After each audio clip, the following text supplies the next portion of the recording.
السلام علیکم ورحمۃ اللہ وبرکاتہ۔ بسم اللہ الرحمن الرحیم، الحمدللہ رب العالمین، والصلاۃ والسلام علی سید الانبیاء والمرسلین محمد وعلی آلہ وصحبہ اجمعین ومن تبعهم بإحسان الی یوم الدین، اما بعد۔ سیرت کی کتاب تجلیات نبوت، اس کا پیج نمبر 30 آخر میں ایک ہیڈنگ قائم کیا ہوا ہے، تبلیغ کا آغاز۔ کیا مراد ہے اس سے؟ یعنی آپ صلی اللہ علیہ وسلم نے جو دعوت و تبلیغ کا کام کیا، اس کی شروعات کیسے شروعات کی؟ تبلیغ کی شروعات آپ صلی اللہ علیہ وسلم کے اوپر ہم لوگ پڑھے کہ آپ صلی اللہ علیہ وسلم غار حرا میں جاتے تھے، اعتکاف کرتے تھے، وہاں پر جبریل علیہ السلام آئے وحی لے کر کے، پھر آپ صلی اللہ علیہ وسلم وہاں سے لے کر کے آئے، رمضان میں جاتے تھے آپ صلی اللہ علیہ وسلم ایک مہینہ پورا، نبوت سے پہلے بھی اعتکاف کرتے، پھر آپ صلی اللہ علیہ وسلم خدیجہ رضی اللہ تعالیٰ عنہ کے پاس آئے، پھر وہ آپ صلی اللہ علیہ وسلم کو ورقہ بن نوفل کے پاس لے کر گئے اپنے چچیرے بھائی، پھر وہاں سے پھر آپ نے کچھ دنوں کے بعد آپ نے پھر اپنی جو مدت باقی رہ گئی تھی اس کو کمپلیٹ کیا، اعتکاف کی ایک مہینے کی، پھر اس کے بعد جب آپ کمپلیٹ کر کے جب نکلے تب آپ کو پھر حضرت جبریل علیہ السلام دوبارہ دکھائی دیے، کیونکہ بیچ میں وحی کا عرصہ بند ہو چکا تھا، کچھ دنوں کے لیے وحی کا سلسلہ بند ہو چکا تھا۔ پھر دوبارہ جب آپ صلی اللہ علیہ وسلم دیکھا کہ پورے جہاں تک آپ صلی اللہ علیہ وسلم دیکھ رہے ہیں وہاں، حالانکہ آپ نے چاروں طرف دیکھا، سب جگہ دیکھا، کہیں آپ کو نظر نہیں آئے جبریل علیہ السلام، لیکن جب اوپر دیکھا تب جس طرف نگاہ جا رہی تھی اس طرف حضرت جبریل علیہ السلام نظر آ رہے تھے، پورے آسمان کو چھائے ہوئے تھے، اور یہ حضرت جبریل علیہ السلام کی اصلی صورت میں آپ صلی اللہ علیہ وسلم نے دیکھا، اور ان کے حدیث میں آتا ہے کہ حضرت جبریل علیہ السلام کے 600 پر تھے۔ تو اس کے بعد پھر وہی پیدر پہ آنے لگی، پھر آپ صلی اللہ علیہ وسلم کو تبلیغ کا حکم، یہ آیتیں جب نازل کی سورہ مدثر کی شروع کی ابتدائی آیتیں، 10-15 جو بھی ابتدائی کی جو آیتیں ہیں وہ نازل ہوئی جس میں تبلیغ کا حکم ہے، تب آپ صلی اللہ علیہ وسلم نے تبلیغ کی، اور کس طرح کی اس کی پوری تفصیل آگے آ رہی ہے۔ تبلیغ کا آغاز ان آیات کی، یعنی جو اوپر جو سورہ مدثر کی آیات ہیں وہی آیت ہے، ان آیات کے اترنے کے بعد نبی صلی اللہ علیہ وسلم دعوت و تبلیغ کے کام میں لگ گئے، چونکہ آپ صلی اللہ علیہ وسلم کی قوم اکھڑ اور بت پرست تھی۔ اکھڑ یعنی جاہل ضدیہ، باپ دادا سے جو کچھ ہوتا آیا تھا اسی کو حق سمجھتی تھی، اس میں اکڑ اور تکبر بھی بہت تھا، نیز وہ اپنے معاملات کے فیصلے تلوار سے کیا کرتی تھی، اپنے سارے فیصلے تلوار سے کرتی تھی، یعنی لڑائی، تھوڑی تھوڑی بات پر، کہنے کا مطلب یہ ہے کہ تھوڑی تھوڑی بات پر جھگڑا ہو جاتا تھا۔ اس لیے اللہ نے آپ صلی اللہ علیہ وسلم کے لیے یہ راستہ چنا کہ تبلیغ کا کام خاموشی اور رازداری سے کریں۔ اب ایسی قوم ہے کہ تھوڑی تھوڑی بات پہ تلوار نکال لیتی ہے، بات پہ تلوار نکال لے، معمولی بات تو ایسی قوم کے سامنے ظاہر سی بات ہے کوئی نئی بات کرنے جائیں گے تو شروعات کے مرحلے میں رازداری سے کام لینا زیادہ ضروری ہے، تو تبلیغ کا کام خاموشی اور رازداری سے کریں، اور صرف اسی کو مخاطب کریں، یعنی اسی کو دعوت دیں جو بھلا، حق پسند اور قابل اطمینان ہو، جس پر آپ کو بھروسہ ہو، اطمینان کے لائق ہو کہ یہ اچھا ہے، ٹھیک ٹھاک ہے، ان کو ہی دعوت دیں، یعنی فردن شروعات میں آپ اس کو دوسرے لفظوں میں کہنا ہے کہ آپ پرسنلی دعوت کا کام کا حکم دیا گیا، اور ان میں بھی سب سے پہلے اپنے گھر،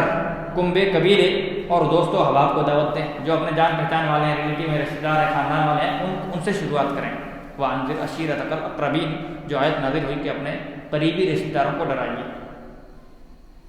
پہلے ایمان لانے والے، جب آپ صلی اللہ علیہ وسلم نے دعوت دی تو کچھ لوگوں نے آپ صلی اللہ علیہ وسلم کی دعوت کو قبول بھی کیا، تو ان میں سب سے پہلے جو اسلام لانے والے، ایمان لانے والے، ان کا اس پروگرام کے مطابق نبی صلی اللہ علیہ وسلم نے دعوت و تبلیغ شروع کی تو کئی خوش قسمت لوگوں نے اسے لپک کر قبول کیا، آپ صلی اللہ علیہ وسلم پر ایمان لے آئے۔ ان میں سب سے پہلا نام حضرت خدیجہ رضی اللہ تعالیٰ عنہ کا، اور یہ علی الاطلاق، یعنی عمومی طور پر سب سے پہلے آپ پر ایمان لانے والی حضرت خدیجہ ہیں، عمومی طور پر سب سے پہلی آپ پر ایمان لانے والی حضرت خدیجہ رضی اللہ تعالیٰ عنہ۔ کیوں؟ کیونکہ سب سے پہلے آپ صلی اللہ علیہ وسلم اپنے گھر میں آئے اور سب سے پہلے انہوں نے قبول کیا آپ کی دعوت کو۔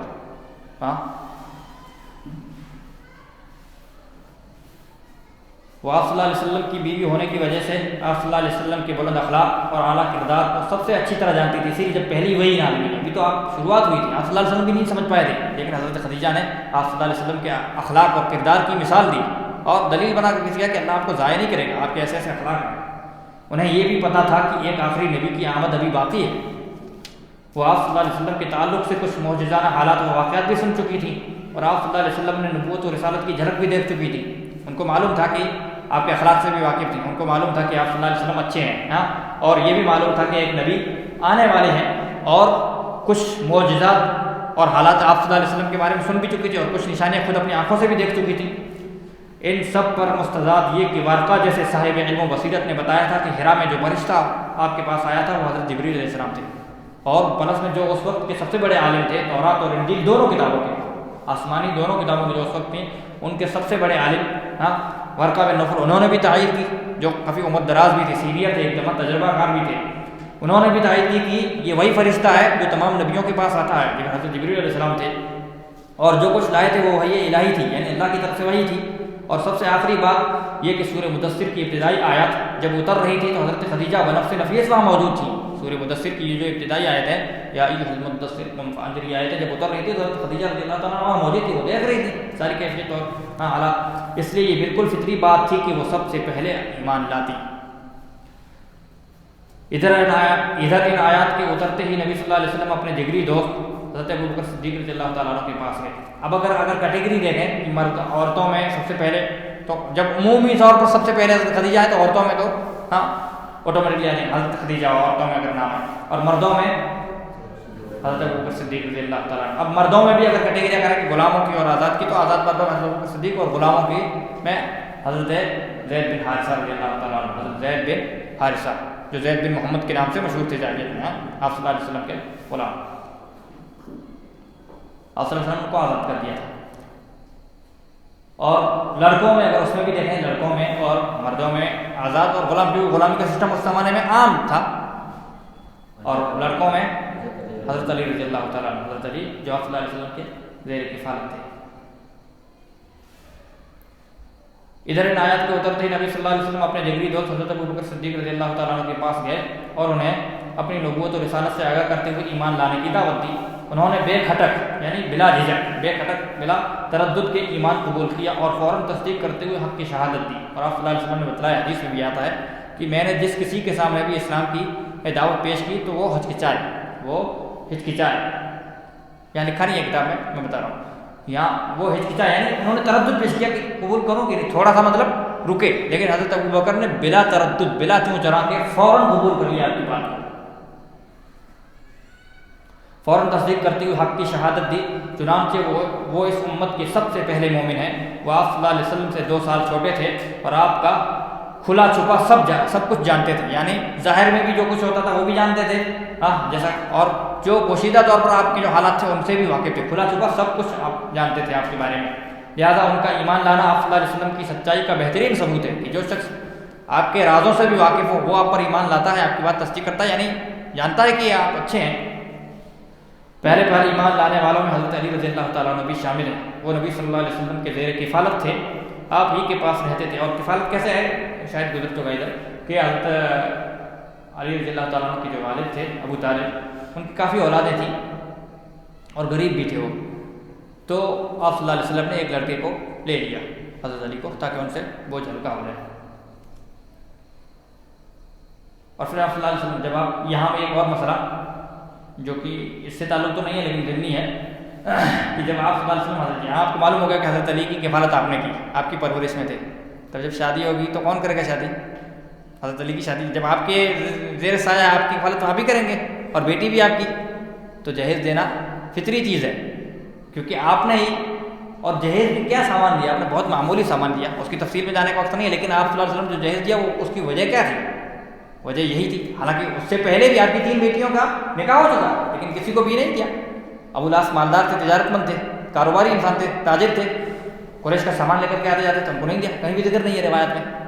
پھر اپنی 2 لڑکیوں کا حضرت عثمان غنی سے، وہ بھی مالدار تھے، ان کو بھی کہیں ذکر نہیں ہے۔ حضرت علی کے ہاتھ کیوں دیا فاطمہ کو صلی اللہ علیہ وسلم؟ چھوٹی لڑکی تھی،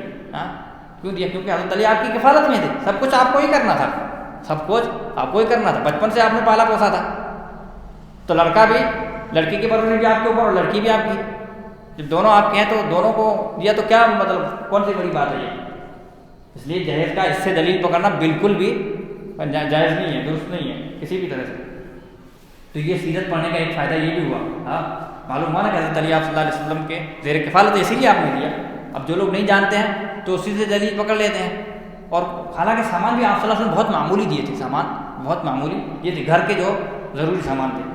پہلے پار ایمان لانے والوں حضرت علی رضی اللہ تعالیٰ عنہ وہ نبی صلی اللہ علیہ وسلم کے زیر کفالت تھے، آپ ہی کے پاس رہتے تھے اور آپ ہی ان کے کھانے پینے کا بندوبست اور ان کی دیکھ بھال کرتے تھے، کیونکہ قریش قحط سالی سے دوچار تھے اور ابو طالب کے پاس مال کم اور اولاد زیادہ تھی، لہٰذا ان کے بیٹے جعفر کو حضرت عباس پال رہے تھے۔ ان کے بیٹے جعفر، حضرت جعفر رضی اللہ تعالیٰ عنہ جو جنگ موتا میں سنہ ہجری میں شہید ہوئے، 3 صحابہ کرام کے بعد دیگرے شہید ہوئے جنگ موتا میں سنہ ہجری میں، ان میں حضرت جعفر رضی اللہ تعالیٰ عنہ حضرت عباس پال رہے تھے رضی اللہ عنہ، اور حضرت علی رضی اللہ تعالیٰ عنہ کو نبی صلی اللہ علیہ وسلم نے پالا تھا، وہ آپ کے بچوں کی طرح آپ کے یہاں رہتے تھے اور آغاز نبوت کے وقت بلوغت کے قریب پہنچ چکے تھے۔ یہاں بلوغت کے قریب لکھا ہے، لیکن اس زمانے کے حساب یا اس ماحول کے حساب سے لکھی گئی یہ بات، ورنہ ان کی عمر جو ہے 8 سال تھی، 8 سال تھی۔ اب عرب کے جو ماحول میں دھوپ زیادہ ہوتی ہے اور کھجور وغیرہ کھاتے جو، اس حساب سے وہ قریب البلوغ پہنچ چکے تھے، کوئی مسئلہ نہیں، کیونکہ 9 سال میں بالغ بچیاں بالغ ہو جاتی ہیں، تو کئی ایک نہیں کئی بچیاں، بلکہ تاریخ میں ان کے صحابہ کے دور کے بالکل قریب ایک تابعی یہاں 19 سال کی عمر میں نانی بن گئی، یعنی ان کی 9 سال میں شادی ہوئی، لڑکی ہوئی، اور پھر ان کی لڑکی کی بھی 9 سال کی عمر میں 19 یا 20 سال کے آس پاس یعنی وہ نانی بن گئی، ان کی بھی 9 سال میں شادی ہوئی اور ان کی لڑکی کی بھی 9 سال میں شادی ہوئی، تو اندازہ لگا سکتے ہیں آپ لوگ۔ تو اب جب لڑکیاں بھی یہاں تو لڑکے بھی قریب البلوغ ہی کہیں گے نا 8 سال میں، تو 8 سال ہو سکتی ہے، اور ہمارے یہاں کے قریب البلوغ کا مطلب یہ ہے کہ 13 14 15 سال، یہ ہمارے یہاں کے علاقے کے حساب سے، تو وہ اتنی عمر نہیں تھی حضرت علی رضی اللہ تعالیٰ عنہ کے یہاں 8 سال کے آس پاس۔ کیوں؟ کیونکہ جنگ بدر کے وقت پہ حضرت علی کی عمر 22 سال 21 سال 22 سال 23 سال، یہی مطلب 20 اور 30 کے 25 کے اندر، 20 اور 25 کے اندر اختلاف، روایت میں اختلاف ہو سکتا ہے، کسی میں 22 ملے گا آپ کو، کسی میں 21 ملے گا، کسی میں 23 ملے گا، لیکن یہی 20 21 22 23 یہی تھی۔ اور جنگ بدر سن 2 ہجری میں ہوئی، ہجرت کے فوراً بعد، اور 12 سال یا 13 سال جو بھی آپ مان لو نبوت میں آپ صلی اللہ علیہ وسلم مکہ میں رہے، حالانکہ 13 سال رہے، لیکن اس کو اگر 12 سال بھی مان لو آپ ایک اندازے کے حساب سے، کیونکہ سال میں آگے پیچھے ہوتا ہے جو مہینے، شروعات کے مہینے رمضان میں جب نبوت نازل اس کے اور ہجرت جو کی آپ نے اس کے حساب سے اگر، تو وہ سب جوڑا اور ہے 1 2 سال، تو 12 وہ 8 20 22 وہی سال ہوتا ہے، سمجھو وہی عمر ہوتی ہے 8 سال، اور اگر آپ 15 مانیں گے تب ان کی عمر کتنی ہو جائے گی؟ تو پھر 30 کے قریب ہو جائے گی، اور وہی ہجرت کے وقت بھی، ہجرت کے وقت ہی شادی کی تھی، وہی اتنی عمر میں ہی ہجرت کے وقت ہی شادی کی تھی حضرت آپ صلی اللہ علیہ وسلم نے حضرت فاطمہ نے، تو یہ عمر تھی، وہ آپ صلی اللہ علیہ وسلم کے بچوں کی طرح آپ کے یہاں رہتے تھے، پہنچ چکے تھے، اور ایک قول کے مطابق ابھی 10 سال کے تھے، جو کچھ آپ کرتے وہی وہ بھی کرتے تھے، حالانکہ دونوں میں جو تفریق نظر آ رہی ہے کہ 10 سال اور قریب البلوغ کہیں ہو سکتا ہے، کہیں حضرت علی نے خود بھی بیان کیا، تو اس زمانے میں قریب البلوغ وہی عمر ہو سکتی ہے 8 سال، تو دونوں میں کوئی تفاوت نہیں ہے، لہذا جب آپ نے ان کو اسلام کی دعوت دی تو وہ مسلمان ہو گئے، اور وہ بچوں میں سب سے پہلے مومن تھے۔ اس طرح پہلے ایمان لانے والوں میں رسول اللہ صلی اللہ علیہ وسلم کے آزاد کردہ غلام حضرت زید بن حارثہ بن شراحیل کلبی تھے، یہ دور جاہلیت میں گرفتار کر کے بیچ دیے گئے تھے، پھر انہیں حکیم نے، حالانکہ واقعہ یہ ہے کہ جب قافلے میں جا رہی تھی اپنے والدین کے ساتھ، تو کسی نے قافلے پر حملہ کیا، ڈاکوؤں پہلے حملہ کرتے تھے، قافلے محفوظ نہیں رہتے تھے، حملہ کیا اور مار دیا، یہ حضرت زید رضی اللہ تعالیٰ عنہ چھوٹے تھے، تو انہیں ان کو لے جا کر کے بازار میں بیچ دیا، بکتے بکاتے حکیم بن حزام نے ان کو خرید لیا، مکہ کے ایک تاجر نے کہ وہ آ رہا ہے، پھر انہیں حکیم بن حزام نے خرید کر اپنی پھوپھی حضرت خدیجہ رضی اللہ تعالیٰ عنہ کو دے دیا تھا، حضرت خدیجہ رضی اللہ تعالیٰ عنہ حکیم بن حزام کی پھوپھی تھی، اور یہ حکیم بن حزام صحابی ہے رضی اللہ تعالیٰ عنہ، بعد میں فتح مکہ کے موقع پر مسلمان، اور یہ خانہ کعبہ میں پیدا ہوئے، خانہ کعبہ میں پیدا ہوئے حکیم بن حزام۔ اور ایک اور اس سے تعلق جو حضرت علی کے بارے میں مشہور ہے وہ صحیح نہیں ہے، حضرت علی خانہ کعبہ میں نہیں پیدا ہوئے تھے، وہ روایت صحیح نہیں، شیعہ کی ایجاد کر رہا ہے۔ اور حضرت خدیجہ نے انہیں رسول اللہ صلی اللہ علیہ وسلم کے حوالے کر دیا تھا، حکیم بن حزام رضی اللہ تعالیٰ عنہ نے اپنی پھوپھی حضرت خدیجہ کو دیا، اور حضرت خدیجہ نے آپ صلی اللہ علیہ وسلم کو دیا، اس طرح کہ آپ صلی اللہ علیہ وسلم کے غلام ہوئے، اور جب ان کے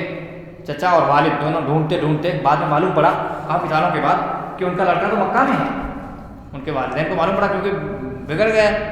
گئے تھے بچپن میں، تو پتہ کر کے آئے مکہ میں آپ صلی اللہ علیہ وسلم پاس، تو آپ صلی اللہ علیہ وسلم سے مانگنے کے لیے آئے، کہا کتنا فدیہ لوگ؟ آپ صلی اللہ علیہ وسلم کا بغیر فدیے کہ میں چھوڑنے کے لیے تیار ہوں، اگر یہ تمہارے ساتھ جانا چاہیں تو مجھے کچھ فدیہ نہیں چاہیے، یہ تمہارے ساتھ جانا ہے، اگر چاہیں تو ان کو لے کے جاؤ۔ ان کے والد اب چچا نے تو پوچھا خانہ کعبہ کے اندر، تو انہوں نے کہا کہ نہیں میں نہیں جانا چاہتا تمہارے ساتھ، میں انہی کے ساتھ رہنا چاہتا ہوں۔ بچہ ایک بچہ اپنے باپ اور چچا کے ساتھ نہیں جانا چاہتا، اور آپ صلی اللہ علیہ وسلم کے ساتھ، وہ کتنا آپ صلی اللہ علیہ وسلم کے اخلاق سے متاثر ہوا،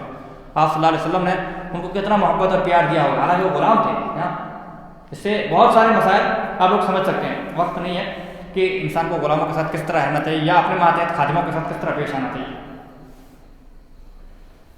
جب ان کے والد اور چچا کو ان کی موجودگی کا علم ہوا تو وہ رسول اللہ صلی اللہ علیہ وسلم کے پاس حاضر ہوئے اور عرض کی کہ فدیہ لے کر چھوڑ دیں اور فدیہ لینے میں بھی احسان فرمائیں. آپ صلی اللہ علیہ وسلم نے زید کو بلایا اور اختیار دیا کہ چاہے آپ کے پاس رہیں چاہے والد اور چچا کے ساتھ چلے جائیں. انہوں نے آپ صلی اللہ علیہ وسلم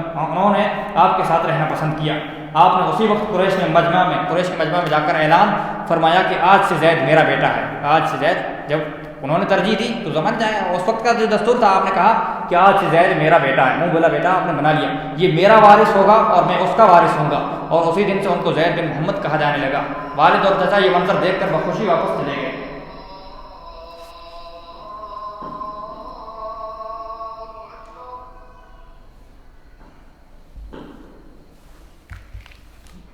یہ سارا واقعہ نبوت سے پہلے کا ہے. اسلام آیا تو اس نے منہ بولے بیٹے کا رواج ختم کر دیا اور حضرت زید کو زید بن حارثہ کہا جانے لگا. سورہ احزاب کی آیت ادعوہم لآبائہم واقسطوا عند اللہ، کہ ان کو ان کے باپوں کے ناموں سے بلاؤ. کسی انسان کو کے لیے جائز نہیں ہے یا کسی دوسرے کے لیے بھی جائز نہیں ہے کہ کسی بھی انسان کو اس کے والد کے علاوہ دوسرے کی طرف نسبت کرے، منسوب کرے. جب یہ آیت نازل ہوئی تب حضرت زید رضی اللہ تعالیٰ عنہ کو زید بن حارثہ کہا جانے لگا، ورنہ اس سے پہلے وہ زید بن محمد کے نام سے مشہور تھے. کیا کیا جائے؟ ختم کیا جائے؟ تھوڑا سا یہ لسٹ جو آ رہی ہے آگے صحابہ کی جلدی پڑھ لیتے ہیں، زیادہ تفصیل نہیں انشاءاللہ. یہ چاروں حضرات اس دن ایمان لائے تھے جس دن سورہ مدثر کی ابتدائی آیت نازل ہوئی. ایک تو آپ کے دوست سے ملے، ان سے بیوی تھیں اور غلام تھے آپ کے ساتھ تھے اور وہ حضرت آپ کی کفالت میں تھے. چاروں ایک ساتھ تھے، اس لیے کوئی مسئلہ نہیں، اسی دن مسلمان ہوئے. کہنے والوں نے ان میں سے ہر ایک کے متعلق کہا ہے کہ سب سے پہلے وہی ایمان لائے. حالانکہ جو ترتیب جو میں نے بتائی وہ صحیح ترتیب وہی ہے، اور اگر عمومی طور پر کہا جائے تو حضرت خدیجہ رضی اللہ تعالیٰ عنہ. اس کے بعد حضرت ابوبکر رضی اللہ تعالیٰ عنہ کی تبلیغ میں سرگرم ہو گئے اور حق رسالت کی ادائیگی میں نبی صلی اللہ علیہ وسلم کا دایاں بازو بن گئے. وہ بڑے پاک دامن، پسندیدہ، نرم مزاج، شریف، دریا دل اور معزز تھے. حضرت ابوبکر رضی اللہ تعالیٰ عنہ کا ابتدائی مسلمانوں کے مسلمان کرنے میں بہت بڑا ہاتھ ہے. دعوت تبلیغ میں آپ کا بہت بڑا ساتھ دیا. اور یہ دیکھیے آگے جو لسٹ آ رہی ہے اس پر غور کیجیے گا. میں ایک سوال کروں گا. عرب کے انصاب و واقعات سب سے زیادہ جانتے تھے. ان کے کردار و اخلاق، جود و سخا، علم و فضل، لین دین اور میل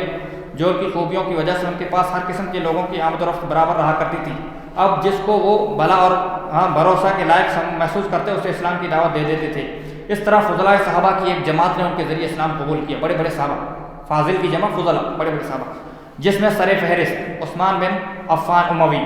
زبیر بن عوام اسدی، یہ اموی بنو امیہ اور اسدی بنو اسد. یہ جب قریش کی شاخیں ہیں قبیلے کی، اسی میں سے سب قریش کے ہیں لیکن قریش کی چھوٹی چھوٹی شاخیں ہیں. اموی، زبیر بن عوام اسدی، عبد الرحمن بن عوف زہری، سعد بن ابی وقاص زہری اور طلحہ بن عبید اللہ تیمی کے نام آتے ہیں. ان سب سے ابوبکر رضی اللہ تعالیٰ عنہ نے اسلام کی حقیقت بیان کی اور انہیں نبی صلی اللہ علیہ وسلم کے پاس لے آئے تو ان سب نے اسلام قبول کر لیا. یہ سب کون ہیں ابھی جن کے نام آئے؟ یہ سب عشرہ مبشرہ بالجنہ ہیں. عشرہ مبشرہ بالجنہ کے یہ سارے صحابہ کرام حضرت ابوبکر کے ہاتھ پر اسلام لائے.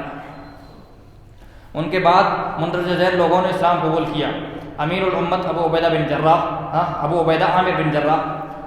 ابو عبیدہ بن جراح بھی روایت میں ابو عبیدہ بن جراح، یعنی ان کا نام عامر، ابو عبیدہ کا نام عامر ہے اور ابو عبیدہ بن جراح کے نام سے بھی مشہور ہے، حالانکہ جراح ان کے دادا کا نام ہے. ابو سلمہ بن عبد الاسد، ابو سلمہ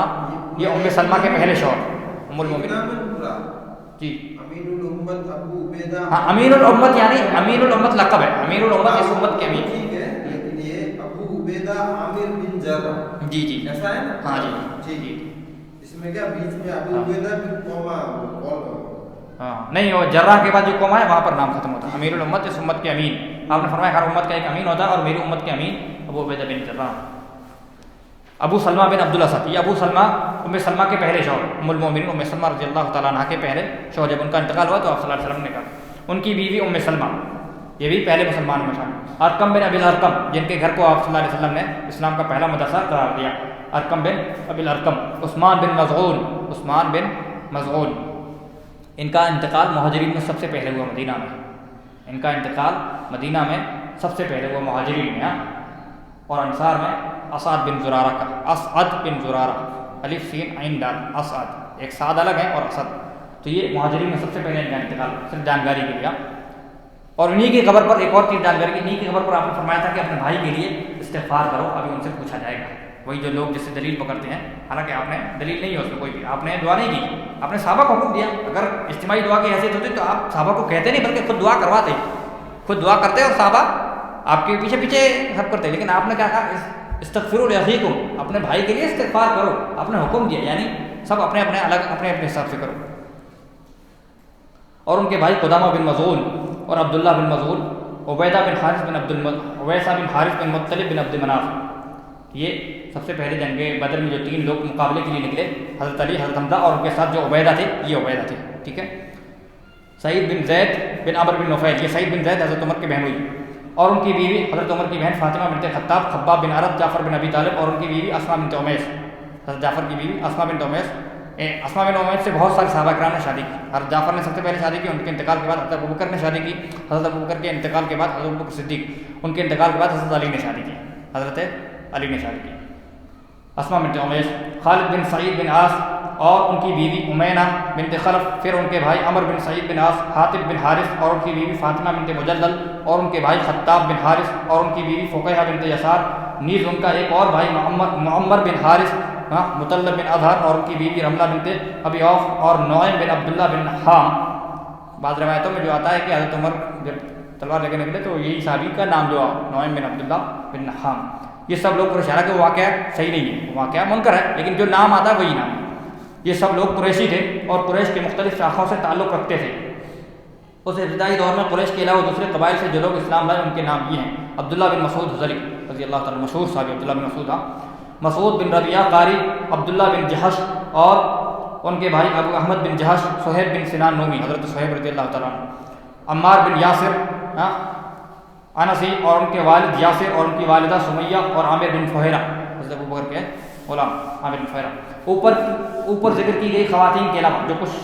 صحابیات کے نام ہیں، ان کے علاوہ جن عورتوں نے اسلام لانے میں پہل کی ان کے نام یہ ہیں: ام ایمن برقہ حبشیہ، آپ صلی اللہ علیہ وسلم کی جو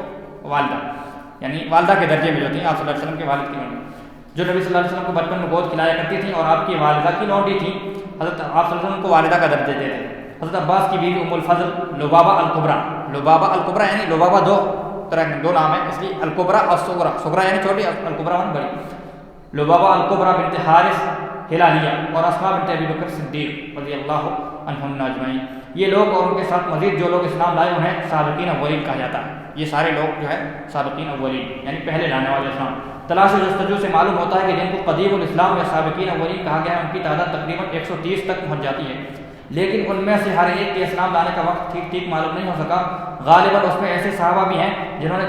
کھلا اسلام کی دعوت شروع ہونے کے بعد اسلام قبول کیا تھا. صلی اللہ علیہ وسلم.